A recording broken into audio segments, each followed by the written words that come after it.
ভুট্টা খেতে এই সময়টিতে প্রতিনিয়ত কোনো না কোনো স্থানে ঘটে যাচ্ছে এই ভুট্টা ক্ষেতের অগ্নিকাণ্ডের ঘটনা। আমরা এই ক্ষতিগ্রস্তদের সাথে কথা বলে দেখবো।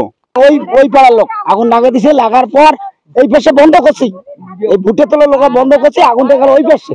আবার যখন বাতাস ঘুরিয়েছে তখন আর একরে এমন ভাবে আগুন গ্রাস করে যাচ্ছে, এই গাছ ভাই পড়ে গেছে। দেখেন এইরকম বাতাস, এইরকম বাতাস ছিল, বাতাস আর আগুন এখানে চাপুটবে নেই। পরে রাস্তা দুর্ছিল, রাস্তা তো মানুষের জীবন বাঁচে না, এই অবস্থা। ভুট্টা ক্ষেতের অগ্নি নির্বাপন করতেছি, কিন্তু দেখা যাচ্ছে এরা ভুট্টা ক্ষেতের মধ্যে অগ্নি সচেতনতা না থাকার কারণে এরা ক্ষেতের মধ্যে ভুট্টা ক্ষেতে আগুন লাগা দেয়, দিয়ে এরা মানে লাকড়ি হিসেবে যাতে পাতাটা পড়ে যায়। তারা যদি একটু একটু বুদ্ধিমানে কাজ করে যে ভুট্টা তো আমার তোলা শেষ হয়ে গেছে কিন্তু অন্যদের তোলা শেষ নেই, এই সচেতনতা যদি থাকতো তাহলে এই কাজটা থেকে পরিহার হলে তাহলে অনেক ক্ষয়ক্ষতির থেকে আমার উপকার হইতো। আমরা ওই ভুট্টা তুলি ধরছি, আগুনটা ওই জায়গা থেকে গেছে, ওই ফড়াটারি থেকে, ওই দূর থেকে আগুনটা আইসে সাথে সাথে আমরা ভুট্টা তোলা বন্ধ করে দিয়েছি।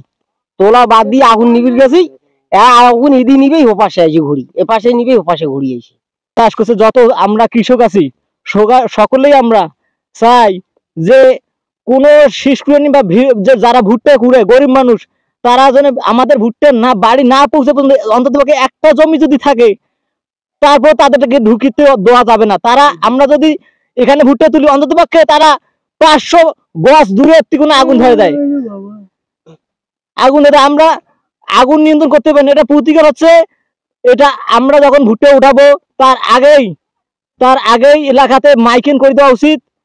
তারা জানে হয়তো এলাকার ইউনিয়ন আছে, ইউনিয়ন পরিষদে বড়খাতা ইউনিয়নের চেয়ারম্যান আছে, হাতীবান্ধা উপজেলার চেয়ারম্যান আছে, এদেরকে অবগত জানাই আমি যে তারা যেন এই বিষয়টা অত্যন্ত গুরুত্ব সহিত দেখে, তারা যেন অত্যন্ত গুরুত্ব সহিত দেখে এবং আগে যেন এই আগুন যাতে না লাগে এই প্রতিকারটা তারা যেন ভালোভাবে প্রচার করে দেয়। 3 জনের মাটিতে আগুন লাগছে, 3 জনের মাটি ধরে নাও যদি 1,20,00,000 টাকা ক্ষতি হয়েছে। কে বা কাহারা লাগাইছে এটার উপযুক্ত শাস্তির আবেদন করছি আমরা, যেভাবে হোক এদেরকে চিহ্নিত